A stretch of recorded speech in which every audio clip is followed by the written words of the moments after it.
We recently had the opportunity to have almost all of our family together to celebrate a birthday of one of the grandkids.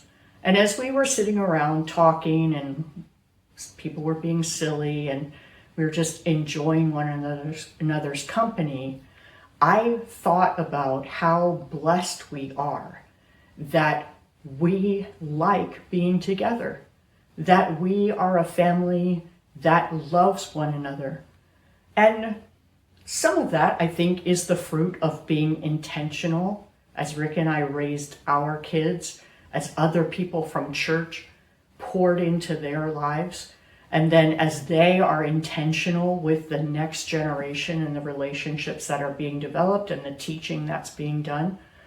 Some of it is God completely filling in the gaps where we messed up badly. And it's a result of God's grace.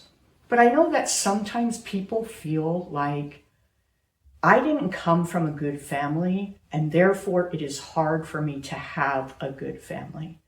And I would encourage you today that the Bible is a story of redemption, that it is a story of restoration, that it is a story of new beginnings, and that you can make a choice to make a generational change in your family. I think that Deuteronomy in chapter 6 gives us some good advice when it comes to this. God is talking to the people of Israel, and he says this, "Hear, O Israel, the Lord our God, the Lord is one. You shall love the Lord your God with all your heart and with all your soul and with all your might. These words which I am commanding you today shall be on your heart.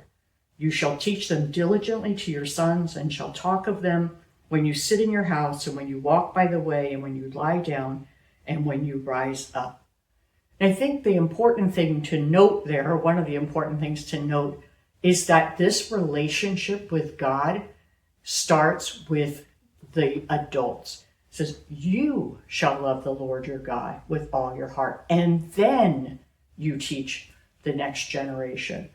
The words that God is commanding, the scriptures, are to be on your heart, and then you're to talk about them as you sit down and walk by the way and get ready for bed and all those things. I think the other thing that we see here is that it is intentional. It talks about the fact that we should be diligent to teach these things, be diligent to talk about them.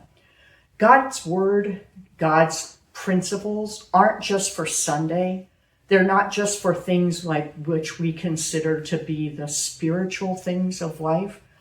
They are to be woven into all of the everyday activities that we participate in.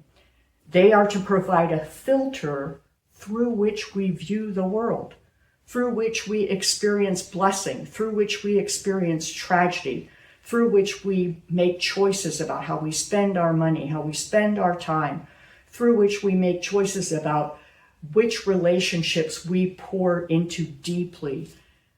Those things are all principles of God's word, and we need to be intentional about living them out and then teaching them to the next generation, to our friends, to our neighbors, to anybody that we have influence over.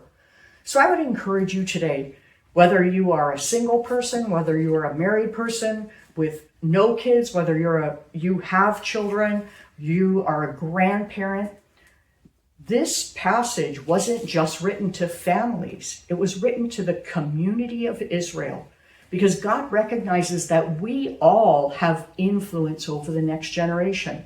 So let's first be diligent about our own relationship with God and our own love for him and our own time in the scriptures and the way that we ourselves are developing that filter, so that when we look at things in our lives, that we're filtering them through the truths of God's word. And then let's be intentional to pass that on to someone. Doesn't need to be somebody who is biologically related to us. It can be one of our friends, one of our coworkers.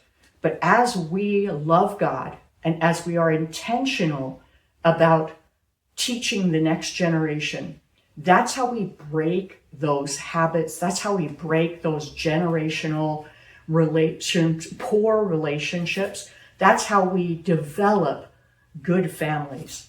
It's by God's grace, but it's also with effort as he's commanded us in his word.